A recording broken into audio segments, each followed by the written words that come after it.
Hi, and welcome back to U.S. History with Mr. Snyder, and today we are going to finish up our discussion of the beginning of the Cold War by discussing what the fear of communism did to United States citizens at home. And so today your learning targets are to explain how these domestic spy cases increase fear of communist influence in the U.S. government, and we'll talk about how we took care of that communist influence and accused people of being influenced by communists with the rise and fall of Joseph McCarthy and the concept of Mccarthyism. So the Red Scare is just the fear of communism, the suspicion that communism is going on in America. We've had Red Scares before in the 1920s, and before that when communism first started rearing its head in Europe in the late 1800s. But this Red Scare in the 1950s is the one we talk about the most because it lasts longer than the previous ones, and it has a broader effect on American life. The spread of communism in the world has an effect here because we're worried that American communists, some even in government positions, are working for the enemy. So the House of Representatives starts a committee. There's a bunch of committees in the House, there still are today, but they start one called the House Un-American Activities Committee, or HUAC. And HUAC basically calls people before it and they testify. They are under oath, but they're not. They basically give information about their area. So they have people from the government, from the movie industry, from science, education, unions. They all come and testify about their knowledge of communism in their particular field.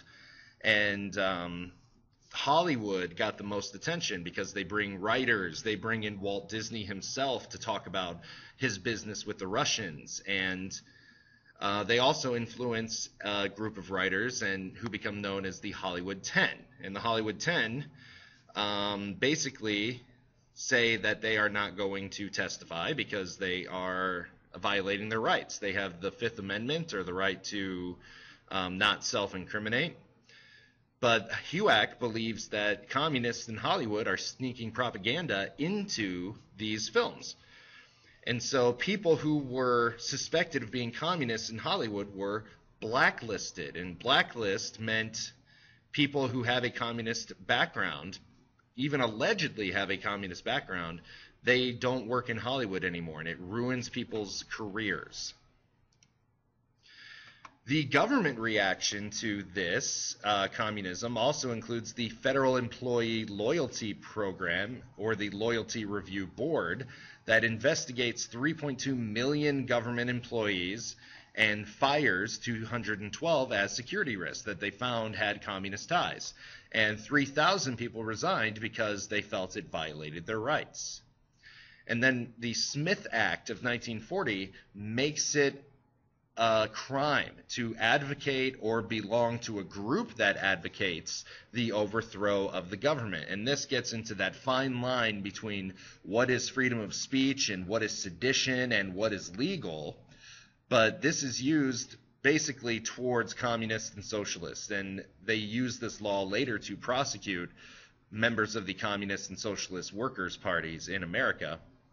It also required all non-citizen adults, so like immigrants who move here who aren't U.S. citizens, they have to register with the government. And some people felt that this act went too far and that it treated immigrants and people not of American heritage differently and discriminated against them. Let's talk about these spy cases. Two of note are the Alger Hiss case and the Rosenberg case. Well, Alger Hiss is a very high-ranking State Department official. State Department works with other countries. He even is one of the people who helped set up, and I believe he hosts, the first United Nations conference in San Francisco. And he is accused of spying for the Soviet Union in the 1940s. In 1948, he's accused of spying. He's accused of giving State Department government documents to the Soviets. He's tried He's tried. They find him guilty of perjury because he said he wasn't, but they proved that he was. His claims his innocence all the way until his death in 1996. But in the 1990s, when the Soviet Union ceases to be a country, a lot of government documents are declassified, and these prove his guilt. And then finally, we have Julius and Ethel Rosenberg, who know people who work in Santa Fe in New Mexico at the Los Alamos laboratory, where they are doing the Manhattan Project, and they get atomic secrets from those people and give them to the Soviets. Those people all serve time and confess to their crimes, but Julius and Ethel Rosenberg deny the charges and plead the Fifth Amendment, or the fact that they don't have to self-incriminate. They feel they are being persecuted for being Jewish and having radical beliefs, but that's not necessarily a crime to have radical beliefs, or to be Jewish for that matter. And so they are convicted and executed, die in the electric chair. They're the first U.S. citizens executed for espionage, which is a fancy word for spying. Again, later, Soviet Union docs later confirmed Julius was involved, but they're ambiguous about Ethel's involvement. They think the government set her up. There was a lot of judicial wrongdoing in this case. Things weren't exactly by the book, but they were using them as an example, a lot of people feel.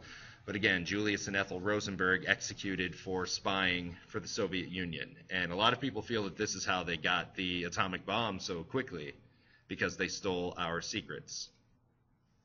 Now we get into McCarthyism. Joseph McCarthy is a Republican senator from Wisconsin, and he is facing re-election. He hasn't done much in his first term to get re-elected, so he needs to drum up some sort of support to get re-elected.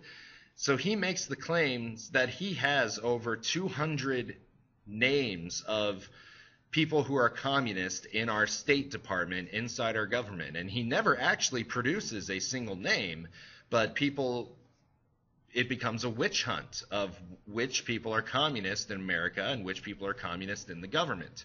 And they attach his actual name to have unprovoked verbal attacks on suspected communists in the 1950s, because he keeps saying, I have the names of people in the State Department, I have the names of people in the government who are communist. He never had to produce a single name, but people still believed him. And then after he gets reelected, he starts going after bigger targets, and he makes accusations against the U.S. Army. And these are nationally televised to the American public.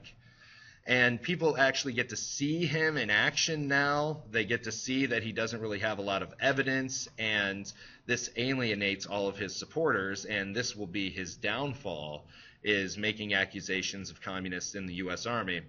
And he is not reelected, and he dies in 1957 suffering from alcoholism. He was reelected the first time, but then he dies suffering from alcoholism. And in the 1990s, however, again, declassified Soviet documents actually prove that McCarthy is correct in his accusations on at least some of the accounts that he said these people were communists. He was right. And so the causes and effects. What caused McCarthyism? Well, the Soviets, the spread of communism in Eastern Europe. The Soviets develop an atomic bomb quicker than expected. The Korean War ends in a stalemate. China is lost to the communists. And Republicans accuse Truman of being soft on communism. And this could be causes and effects of the Red Scare as well. The effects of the Red Scare: millions of Americans must undergo loyalty oaths and investigations in their workplace. They need to take oaths saying, I have never been a part of the Communist Party. Activism by labor unions goes into decline because they are seen as having radical beliefs. People are afraid to speak out on public issues. They're forced to conform, which is a key word in the 1950s, conformity. And anti-communism is what's going to drive foreign U.S. policy. And so that is the end of this section on the beginning of the Cold War. Make sure you fill out your learning targets, every sub-target correctly, and I'll see you back in class. Bye-bye.